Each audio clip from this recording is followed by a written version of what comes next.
Osiris.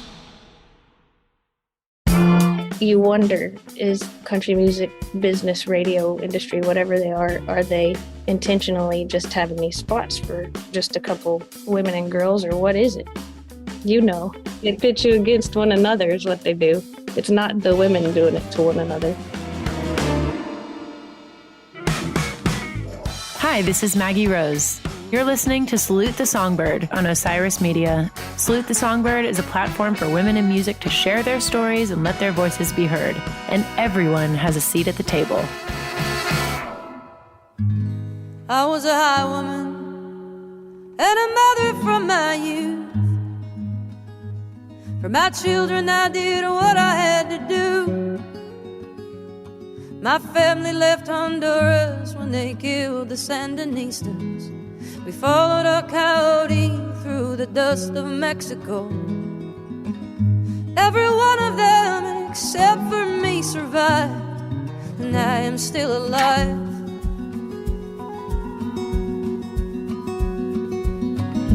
I was a healer. I was gifted. Hey everybody, welcome to this week's episode of Salute the Songbird. I'm your host, Maggie Rose, and I hope that you all are well on your way to getting the rest and relaxation that you deserve for this holiday season. I certainly know I'm going to take many, many naps over this break before we hit the road once again for our last couple of shows for the year, which is just insane to even say.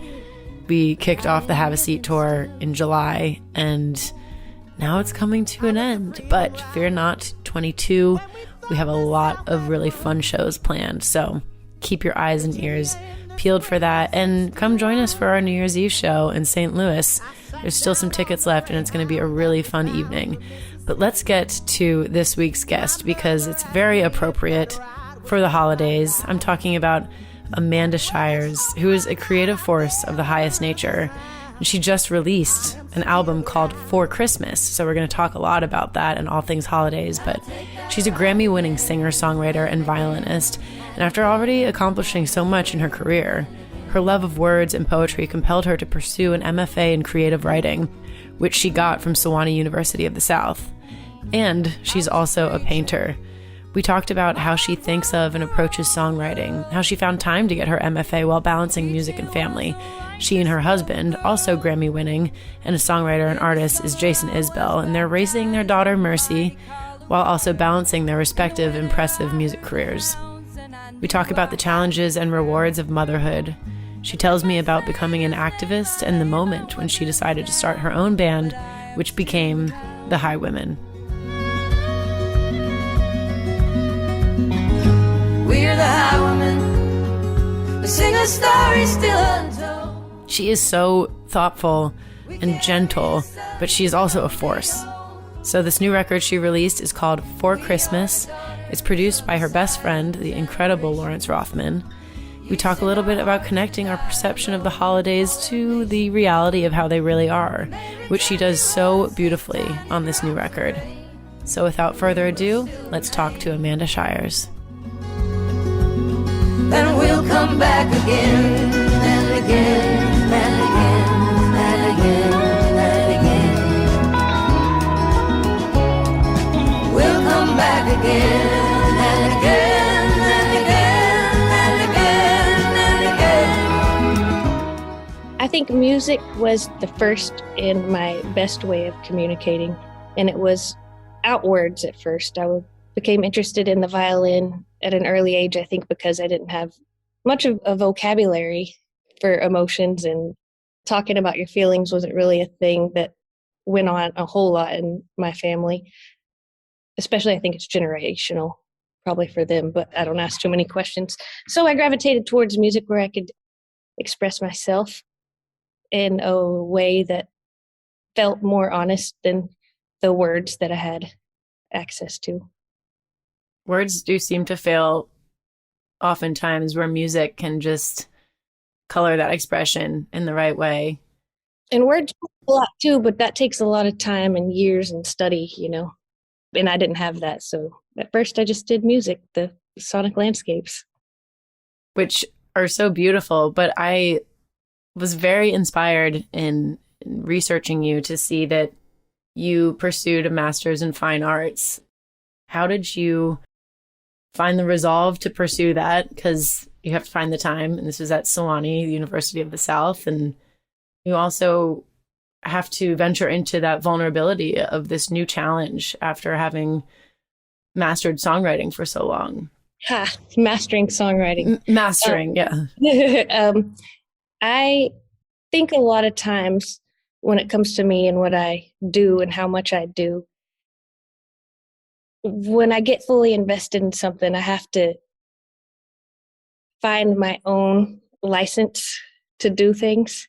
I guess that's a really vague way of me saying, for me to feel confident and fully competent in an area, I go as far as I can and then keep going with the studies. And I think some folks go about getting their feelings of assuredness and confidence from their peers' praise and, reading reviews and whatnot. But I find it on my own and myself and learning, I think, really.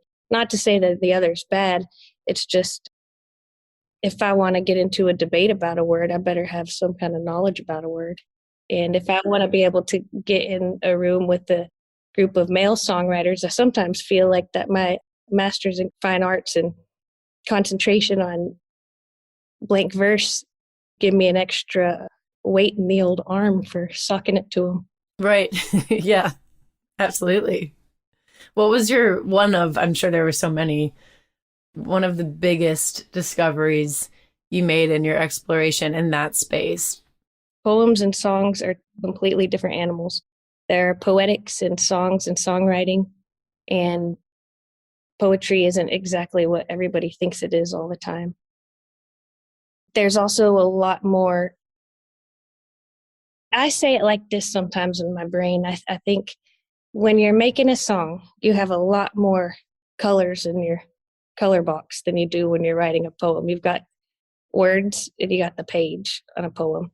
And with the song, you can do a whole lot with just the bed and the music and juxtaposing that or not, or capturing an emotion or not.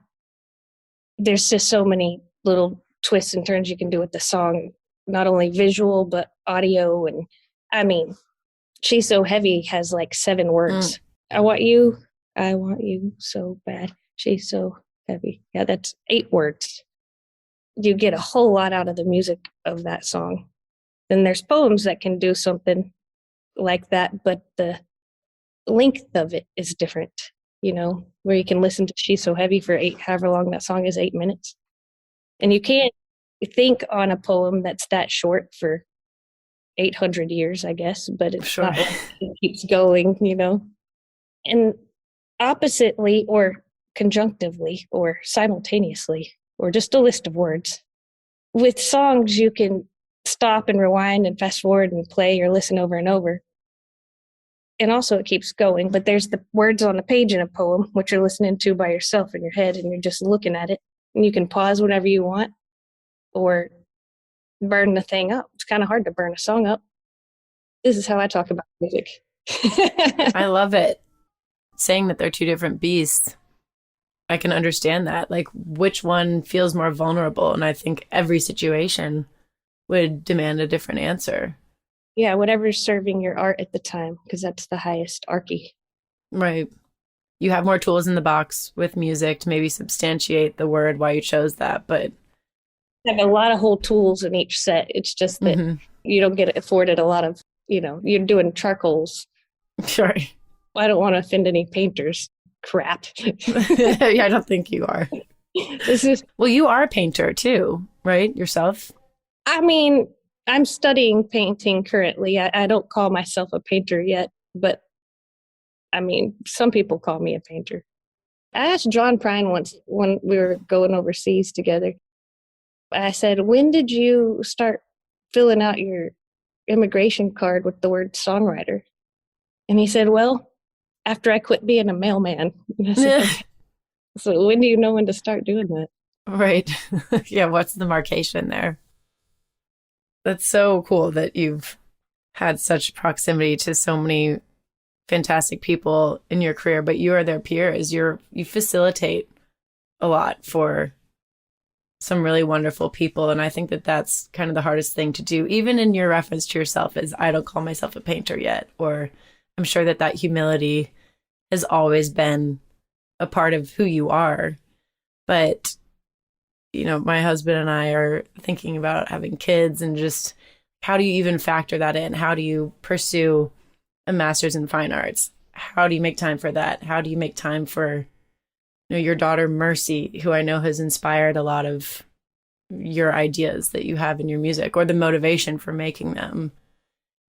The idea of it is really this. I started my master's and then had to take a break for a year.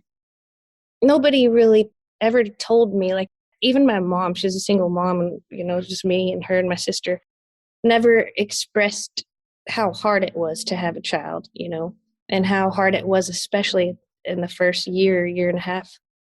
And so that little break was, you know, something I had to do, but it was something I've thought about a lot, how a lot of times just folks don't talk about how actually hard it is to have a newborn child. And I went to baby classes and stuff, but I didn't know that the baby can't sleep when you're trying to watch your Netflix. I figured it out though. She was just watching Netflix last night before I had her. But no, it's just, I like to go to sleep on my own terms, and then I had to figure out you got to sleep when she sleeps and all that. You know, there's a whole rearranging that happens, and then there's the whole motherhood is just so full of guilt. You get so full of guilt about everything, and you're trying to make the decision that's the best for you and your child and your family and all this. And the reward is worth it though, you know. I mean, I wouldn't change it, but I would have wished somebody would have explained to me a few things, because my mom didn't move up here till she was like 2 or 3. So I was just like up here by myself, like, I don't know what to do. Looking at YouTube, and Jason are trying different ideas out. But there's a beauty to that too. As for touring, that's really hard, because when I first had Mercy, I was still touring in a van. And most people don't know this about me, but my big fear is dying in a car wreck. You know, like, I think that's probably the way I'm going to go, because statistically I'm always in a car. I'm not trying to bring the mojo down here or the vibe down, but I wasn't going to take her in the van. I just couldn't. And I know lots of people do that, and I applaud all that, but I made the decision that I was not going to do that. And then there's that whole, am I manifesting this? And I was like, definitely don't bring her in the van. Right. So Jason would take Mercy on his tours. And then there's a whole part where you have to seek out and interview and find caregivers, because I learned early on that the promoters were not good at babies generally. Then I eventually got into a bus, and not quite enough room, turns out, for a bunch of baby stuff. Mm-hmm. And Jason has 2 buses. So she goes with Jason, and then I go meet him after my tours are over, in between. And it works really well, because we have this kind of a philosophy that no amount of great parenting makes up for an unhappy mother. So we just operate on the thing where we put our own life air masks on first, and then we're good for the family, you know, kind of thing. And it works really well for us this way. It also helps me keep balanced as far as how long I go on the road, because I don't know about you, but I could go out there and stay out there forever. But I can't, and I won't now. I feel like I understand every piece of it. And a lot of those challenges are not deterrents, but they're one of the reasons that we keep delaying it. It just feels unfeasible, but it is. You figure it out. I mean, Carrie Ann, she has 2 out there on the road with her right now. Bells and Rope and Sarah Lee Guthrie, and hell, Shooter Jenny was raised in a bus. He's doing great. Yeah, he's doing awesome. I mean, why not? I mean, I wish that I had had more musical exposure, but I guess there's the other end of the spectrum, being like a toddler on a bus. Did you see Mercy starting to show inclinations of wanting to become a musician herself? I mean, she doesn't play anything like as if she's super interested in it, you know?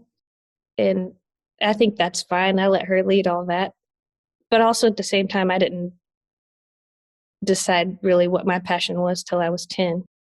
Still very early. I knew, but the whole time everybody's like, you got to have a backup plan. And I was like, Right. okay, I'll have a backup Right. plan. It's torturing me. What kind of lit the fire under your ass? I want to talk about just your activism with the Highwomen, with all the women that you've been reaching out to over the last couple of years to collaborate with you, and just how generous you are with your space on stage with other women in particular. Like, what was that breaking point for you, realizing that you had to start some initiative that had a face and a name? Well, it kind of happened slowly, but the first band I joined was the Texas Playboys, and everybody was equal on that stage, you know. And so I compare every band and every act I've ever been in to that naturally. And I didn't see the thing where there was a difference in men and women and treatment and all that until later. And the activism part, you notice things are wrong and you don't know what to do or how to fix things. And it's just stuff people don't really talk about, at risk of losing what little you already had, I think, or becoming somebody that they just pushed to the sidelines and wouldn't let play in the game. I had the idea, though, for the Highwomen after Mercy was born when I was riding in my van and listening to the radio because my CD player and my aux cord broke. But I was listening and I just wasn't hearing any women's voices or any really that I identified with on a long drive. And I started taking notes, you know, and then calling radio stations. And then on one of those long stretches, I thought to myself, I'm going to start a band called The Highwomen. In 2016, I had that idea. And then I let it sit for a minute because it's one of those ideas where I need to get my concept together and like the subject matter and everything kind of where I can talk about it in a way that kind of made sense or was linear, because I'm not a linear speaker or like a communicator. So I was just formulating and thinking and writing things down. And I finally told Dave Cobb about it, and he loved the idea. He has a daughter too. And then during 2017 and beyond, here we are trying to continue as long as the conversation needs to be had, which it still does. And the part about sharing space and everything has always been really easy for me. I think probably it's because I started out as a side person. I was a person you would call, and I would be the person that could play the violin for you or sing some harmony, or if you want me to strum some on a song, whatever you needed, I would do that. And I wouldn't get in the way, and I would do a good job, and I'd be reliable. And I think that's why, because everybody that I know that's a side person sort of has that, let's work together. There's all kinds of room for everybody, and there's not a lot of ego that I've found in the side player world. So when it came to trying to figure out the other part, you wonder, is country music, business, radio industry, whatever they are they intentionally just having these spots for just a couple women and girls, or what is it? So, you know, Yes, I do. they pit you against one another is what they do. It's not the women doing it to one another. So I didn't see a lot of fight against any kind of inclusivity where I was standing or where I'm standing. I just do. But I know there's people like that, because I've met a few of those leaders, the band leaders, the ones that are very focused on themselves. And I don't really hang out with those people. Sure. I saw a tweet that Highwomen tweeted out on your birthday, and they called you our healer, our founder, our Highwoman. And I loved the word healer. How do you think that they meant that?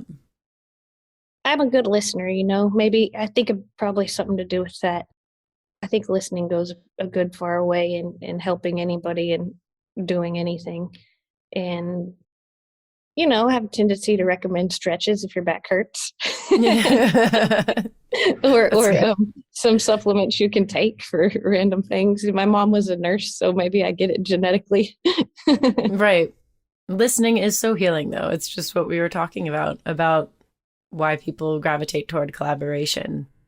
And the thing about the Highwomen too, and country radio being kind of lonely from the outside, I never operated really in that world, but I always thought, man, how lonely that'd be if you go into the award shows and you're the only girl in the front 2 rows that's an artist, I want to talk about your personality and the silliness that you are able to balance with your sincerity, with your inclusivity, with some of the themes that you talk about in your music, with the problem, and just how you lend a hand to people who are disenfranchised. Your participation on Georgia Blue, which was the album with covers from Georgia artists, all the proceeds benefited Black Voters Matter, Fair Fight, and Georgia Stand Up. Like, there is a heaviness in a lot of what you do, and it's wonderful that you are present and fighting and vocal for all of these issues. But like, as I'm talking to you, people can't see you. You have a hat that has like cute little ears on it, and my antennas. Yes, they come off for it when you need headphones. Oh, awesome. Good. See, right now I'm picking up signals for different songs and arts and things. I think a lot of this whole experience of living is heavy, and I think about it in a dark versus light kind of way, and balance, It's not super healthy to be a negative Nelly or Nancy all the time. And it also doesn't help inspire joy and fun. And in a lot of ways, I like to, as Ron Padgett would say, dress in a way that pleases myself and others at the same time. And also, I do a lot of serious and dive into the depths of the dark a whole lot. And I think that is the nature of the clown you see here. The sad clown looks like me. But the world is funny, too. And I love comedy, but it's also like comedy in the old sense, the tragedy of it, too.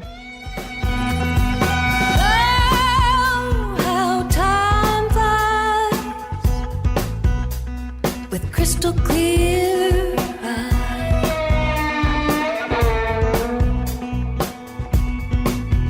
and cold as cold when you're ending with diamond eyes. Overcome, try and cross won't stop.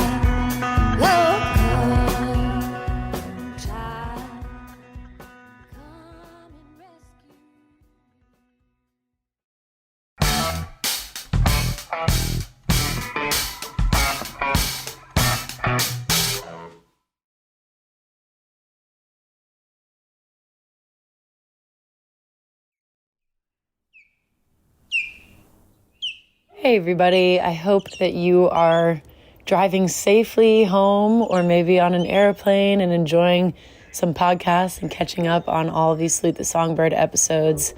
But I just want to thank you all for being supporters of this podcast, of my music. It really is the greatest gift I could ask for Christmas all year round. We've missed you so much, and it feels really nice to wrap up 2021 in such a different way from how 2020 ended, having a full tour under our belts and just being able to have been filled up by seeing you guys. It just makes making music so much more easy to do because you all inspire us, and it's just lovely to have this rapport with you. So thank you for your time and your support.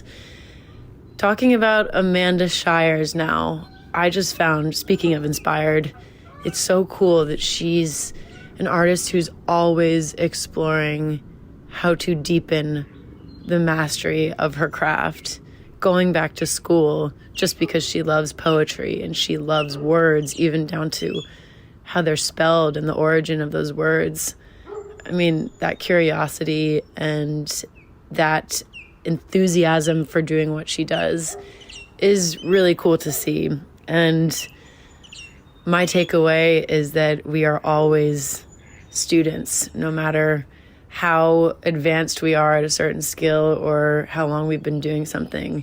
In fact, I spoke with her and it inspired me to reconnect with my guitar teacher, Ellen Britton. So now I'm taking guitar lessons regularly, especially since we won't be out on the road as much. But I kind of owe that little kick in the ass to Amanda Shires. So go be a student again. Let's get back to Amanda. Happy holidays, everybody. The McCrary sisters on this Christmas album that you've just done are so bombastically powerful. The McCrary sisters, when they walk into a room, I just got the goosebumps and I hadn't even heard them sing a note. But when you engage with them, they've got kind of the same darkness, silliness thing I've got. But we were able to just immediately go to jokes and making each other laugh. So I didn't need to encourage them too hard to have fun with it, which was my goal. And watching them figure out parts was like a master craft in writing harmonies and harmony parts down to if you're going to choose a ooh or a la or a ha or an ah. I was just like, it's that much intention. It was so awesome the way it all relates to the meter of the song and all that. It was so cool.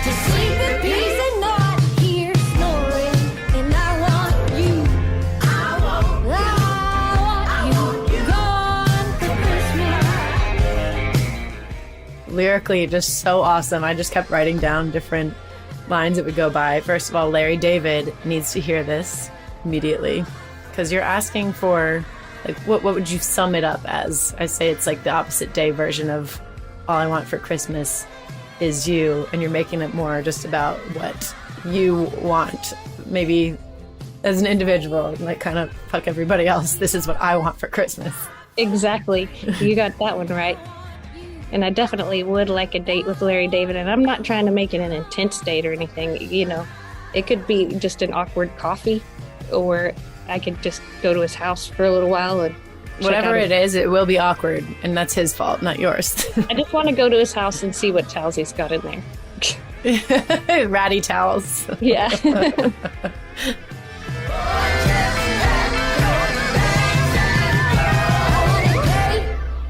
With Larry David,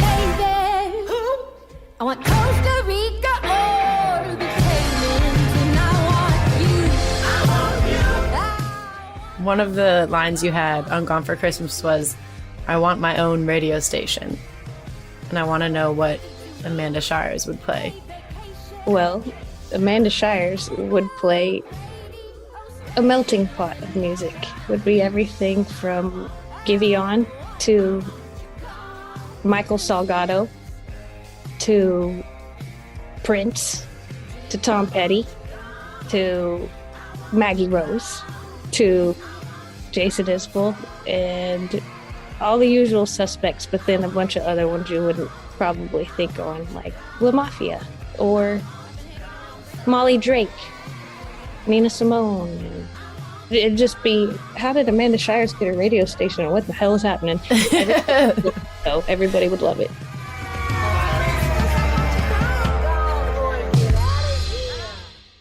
Lawrence Rothman, tell me about y'all working together.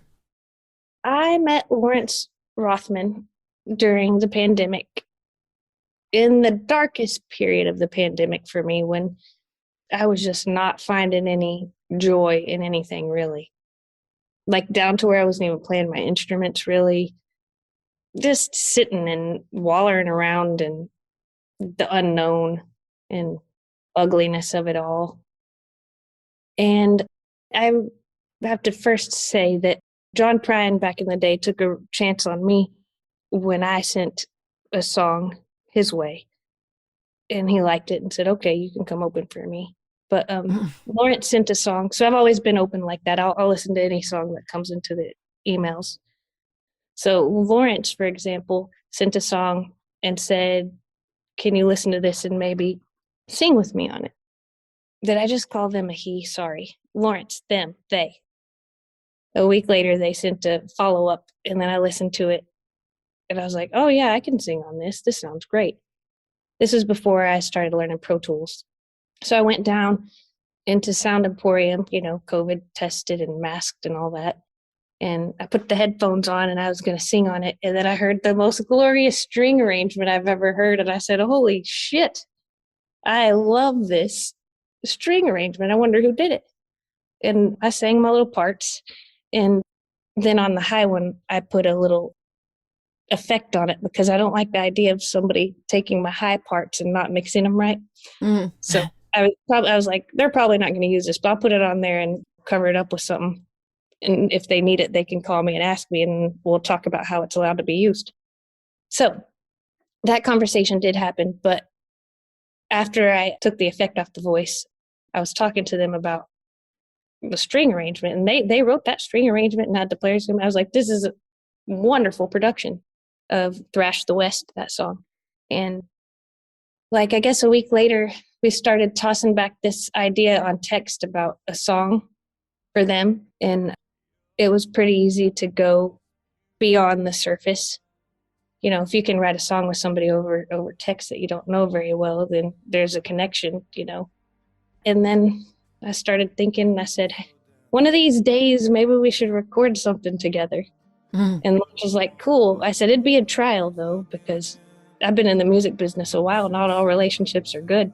And so we set up a date in Nashville, and I really counted on it being terrible. So I brought my worst ideas, my worst songs in. And they were like, this is great, but you're actually making them sound cool. Okay, let's do this. Let's make some records. And then through all that, we were making music, and I called them my best friend. And I assume in public they call me theirs, but I'm their best friend. Well, how sweet, sweet, oh sweet it was before the West collapsed. Oh, how sweet, sweet, oh sweet it was, but the calm could never last. The dream. It's really wonderful because they're really a great listener and great at feelings, and they'd rather make a clover chain necklace than watch sports ball. And also their voice is very deep and very loud at some point. So if you need to get a message across that somebody apparently can't hear the frequency of Amanda Shires' voice, I'll tell, and Lawrence will go roar, roar, roar, and suddenly everybody's doing it. Nice. That's a good friend to have for sure. It's quiet right now. The sky has gone dark. A sink full of dishes, laundry to start. A mess in the living room. There's wine all over the couch. My sisters aren't speaking. Who's crying now? It's always Christmas around here. It's always Christmas around here. One song that I think does really parallel your duality as a person is Christmas Around Here, which is a pretty somber take on Christmas, but it's still so funny. And so I felt like a voyeur almost in your house, talking about eggnog, if that's your thing, and the bread is burnt, it always is, and sisters fighting, and questionable tattoos, Dave's ass backward views. And it just was, that's family. And I love how you use Christmas as the framework for it, but there's nothing remarkable about this being the reality. This is what it's like all year. I like Die Hard. Right. yeah. Or Eyes Wide Shut. Not exactly like that, but yeah, Die Hard. You're like, just the suggestion of Christmas lights is the only thing that is actually festive. It's always Christmas around here.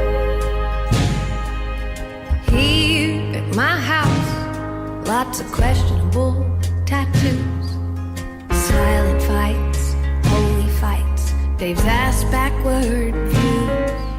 We look forward to a new set of days, hoping for change. Maybe we'll win the lottery one day. That's how a lot of people feel. I think they think like all this ceremony around Christmas is just dressing up a situation that is what it is. This is our family, and we still want to be with these people and together. And Yeah, it's not as long as you always plan. Like you always plan, oh, I'm going to stay there for a week. Don't do that to yourself. Just stay for a day and a half. But even at the end, you're all on the microphone, and I hear like your bandmates going meow, meow, meow, like just funny, And then silly Lawrence noises. is Jewish, so Lawrence likes to do prayers. I mean, it's not because they're Jewish, but you know, there's a little Jewish something or another in that part. May God be on your side. May you love your parents, your brothers, your sisters, and all your loved ones. Happy New Year. Yay. That was our first time on the mic did it. together. Yeah. That was fun. That was fun. That's cool. That was fun. Landmark achievement right there. Well, that's a wrap. You can keep up with Amanda on her socials at Amanda Pearl Shires on Instagram, and on Twitter, Santa Amanda. And of course, make sure to give her new album For Christmas a listen. Bring on that holiday cheer. And to keep up with me, my music, and my touring calendar, you can follow me on Twitter, Instagram, and Facebook at I Am Maggie Rose. Come see us out on our last couple shows for 2021. All those dates are at maggierosemusic.com. And get exclusive Salute the Songbird content along with new music, live stream concerts, and more by following me on With the Band. I wish you all a very Merry Christmas, Happy Holidays, and safe travels to everyone going home to see family. Salute the Songbird is brought to you by Osiris Media. It's hosted by Maggie Rose, produced by Austin Marshall, Maggie Rose, Kirsten Cluthy, and Brad Stratton, editing by Justin Thomas at Revoice Media, music by Maggie Rose, show logo by Premier Music Group, graphics by Catherine Boyles. Please subscribe to Salute the Songbird on Apple Podcasts, Spotify, or wherever you get your podcast content.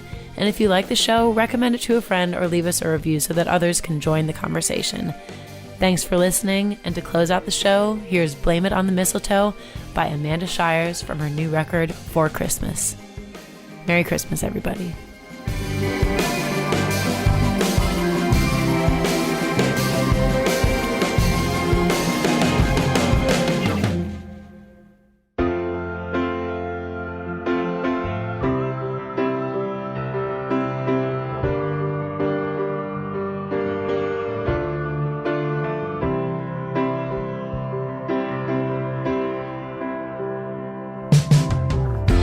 Blame it on the mistletoe, ain't no better excuse for all the things that made me lean in for a kiss. Like I did, I could say that I didn't know. You could say you got too close. The way I remember it, you got me out of my clothes. I wrapped around you like a bow. Who says this isn't Christmassy? There were stars and there was chemistry. We were just standing around. Then the snow came falling down. This kind of thing can happen any day. So what had happened yesterday? December 25th. We could call it what it is, or what it was. The best Merry Christmas. When you showed up at my door under the mistletoe, looking like you were lonely too. Maybe we had too many drinks, but that's not true. It's a good excuse. I admit I was feeling a little hopeless, thinking this crush was just one-sided. Then you came by. Maybe reindeers really fly, but we stayed up all night. Who says this isn't Christmassy? There were stars and there was you and me. We were just standing around. Then the snow came falling down. This kind of thing can happen any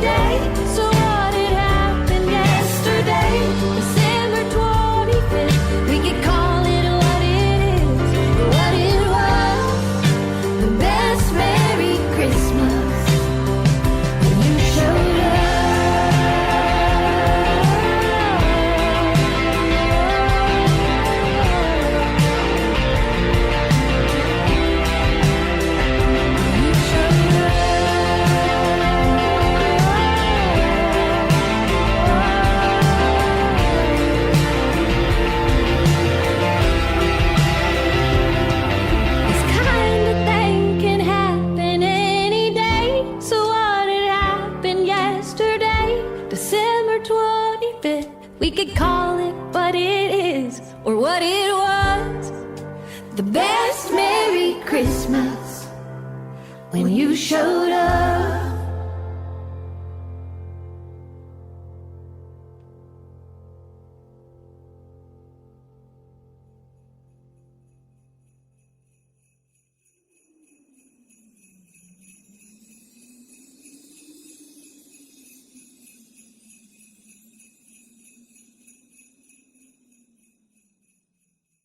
Osiris.